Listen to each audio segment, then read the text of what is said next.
Hello everyone, welcome to my YouTube channel. ಯಾರೆಲ್ಲ ನನ್ನ ಚಾನಲ್ನ ಫಸ್ಟ್ ಟೈಮ್ ನೋಡ್ತಾ ಇದ್ದೀರಾ ಅವರೆಲ್ಲ ನನ್ನ ಚಾನಲ್ಗೆ ಸಬ್ಸ್ಕ್ರೈಬ್ ಮಾಡಿ. ಇದು ನನ್ನ ಮಗಳು ಬರ್ತ್ಡೇ ವ್ಲಾಗ್ ಆಗಿರುತ್ತೆ. ನನ್ನ ಮಗಳು ಬರ್ತ್ಡೇಗೆ ನನ್ನ ಫ್ಯಾಮಿಲಿ ರಿಲೇಟಿವ್ಸ್ ಎಲ್ಲರೂ ಬಂದಿದ್ದರು. ನಾವೆಲ್ಲ ಒಟ್ಟಿಗೆ ಸೇರಿ ಆಲ್ಮೋಸ್ಟ್ 1 ಮಂತ್ ಆಗಿತ್ತು. ನಮ್ಮ ಮನೆ ಗೃಹ ಪ್ರವೇಶದಲ್ಲಿ ನಾವೆಲ್ಲ ಒಟ್ಟಿಗೆ ಸೇರಿದ್ದು. ಎಲ್ಲರೂ ಬಂದಿದ್ದು ನನಗೆ ತುಂಬಾ ಖುಷಿ ಆಯಿತು. ಮಕ್ಕಳೆಲ್ಲ ಚೆನ್ನಾಗಿ ಎಂಜಾಯ್ ಮಾಡಿದ್ರು. ನನ್ನ ಮಗಳು ಚಿಕ್ಕವಳಿದ್ದಾಗ ಆಡ್ತಿದ್ದಂಥ ಕ್ಯೂಟ್ ಮಾತುಗಳು, ಅವಳ ಆಟ ಪಾಠ ಇದೆಲ್ಲ ನೆನೆಸ್ಕೊಂಡ್ರೆ ಅವಳಿಗೆ 8 ವರ್ಷ ಹೇಗೆ ತುಂಬಿತು ಅಂತಲೇ ನನಗೆ ಆಶ್ಚರ್ಯ ಅನ್ನಿಸ್ತಿದೆ.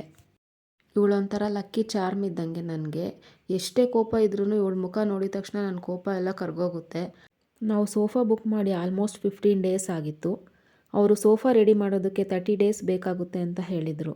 ಆದರೆ ನನ್ನ ಮಗಳು ಬರ್ತ್ಡೇ ದಿನವೇ ತೊಗೊಬಂದಿಟ್ರು. ಅದು ಒಂಥರ ನನ್ನ ಮಗಳಿಗೆ ಗಿಫ್ಟ್ ಥರ ಅಂತ ಅನ್ನಿಸ್ತು ನನಗೆ. ಈ ಮಿನಿ ಬ್ಲಾಗ್ ನಿಮಗೆ ಇಷ್ಟ ಆಗಿದರೆ ಲೈಕ್ ಮಾಡಿ, ಶೇರ್ ಮಾಡಿ, ಕಮೆಂಟ್ ಮಾಡಿ. Thank you.